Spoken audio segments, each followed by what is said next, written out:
Now, as much as I enjoy playing games, I'm not really a game reviewer.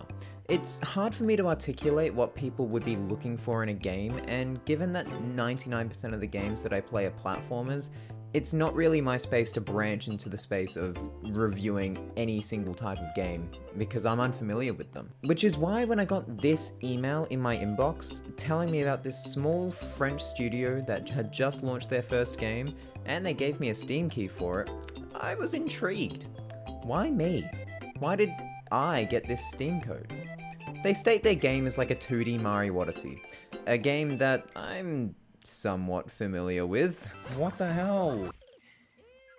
Thanks, Lake Clip, for killing this run. How much am I losing? Oh.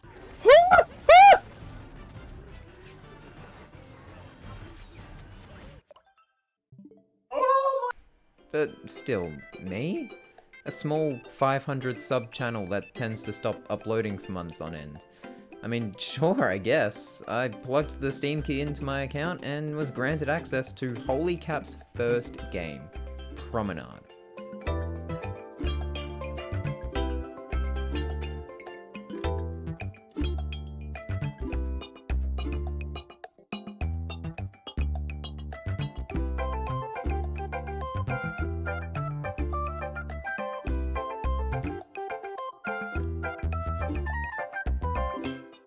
Now, I must admit, I haven't fully finished the game yet. It was only released today as of the time I'm writing this, and I wasn't sent my copy in advance at all.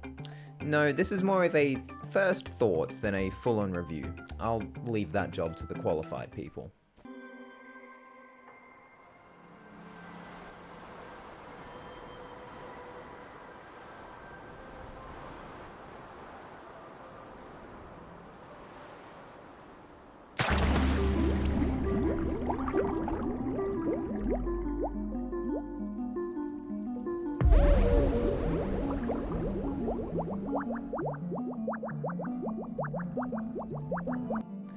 Promenade follows the story of... Wait, is that Finn the human? No, I'm just kidding. His name's Nemo, as far as I can tell. Nemo goes on a journey with his little octopus friend, and they try to fix this mysterious elevator and climb up to wherever he fell from. After finishing the short yet detailed tutorial stage in the underground, Nemo and his octopus friend embark into the big world, with many locales to explore. In my short time playing this game, I've been to a shipyard, I've been to a flowery garden, and the inside of a paint canvas, and hell, even space. Your goal in all of these places is to find enough little golden pieces to repair the elevator and climb higher and higher. Now, the first thing that occurred to me when playing this game is that it actually does play a reasonable amount like Odyssey. You can throw out your octopus friend, similar to Cappy, and while you can't bounce on him for extra height or capture enemies, you can use him for a multitude of other things. From hooking onto ledges to bringing enemies to you, a good thing that I will mention later. And while he might not be the best to help you in the actual platforming, there's a lot of other movement options you have at your disposal. You can run and long jump, you can roll, and if you're holding an enemy or any kind of object really, you can actually perform a double jump for some insane height. And trust me, you will need that height. Something I noticed very early on is that you don't actually jump as high as you might expect. Your elevation out of a single jump is extremely limited, so the kind of advantages you have, like a double jump or a hook, are really beneficial and you need to take them into account. Gameplay wise, I think this is best comparable to Celeste, with a focus on movement and story, rather than beelining it for the goal like Mario.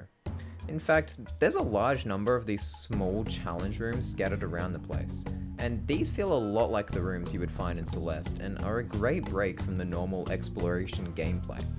Though, on that note, Celeste still has an endpoint at each stage, and this game works more like Odyssey in that regard, because it's more of a collectathon sandbox. And honestly, I think you get the best of both worlds here, the platforming and story of Celeste, and the advantageous collecting of Odyssey. And let me tell you, there's some charm in what you're collecting. I've helped a snail find love. I've helped a man find his chickens. I've played a little memory game with a rock, and hell, I've even raced a penguin with a rocket strapped to his back.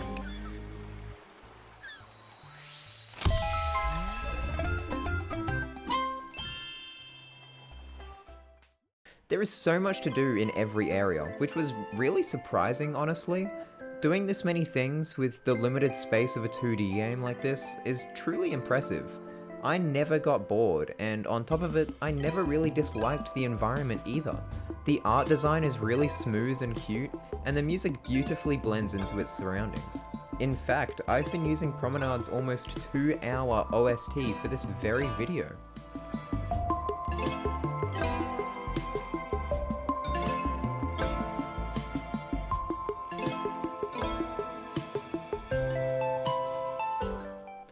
It would be a crime for me, as a speedrunner, to not mention some of the speedrunning tools that this game has as well. There's a lot of ways to traverse the world. With a multitude of different strategies, I can already see people trying.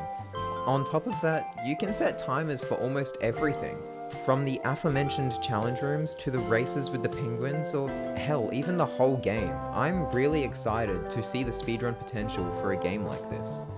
To be honest, I'm very picky about the games I play. With the occasional outlier, I tend to only pick the games that I see a big buzz about and people talk about. This game was not at all on my radar before that email was sent to my inbox.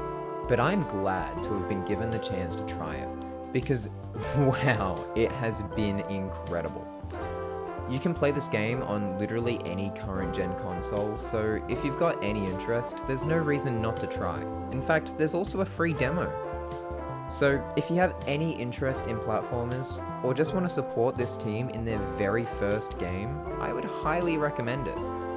I know this isn't the kind of video that I would normally make, but I really hope you enjoyed it regardless. I certainly enjoyed making it, and playing the game. Thank you so much for watching.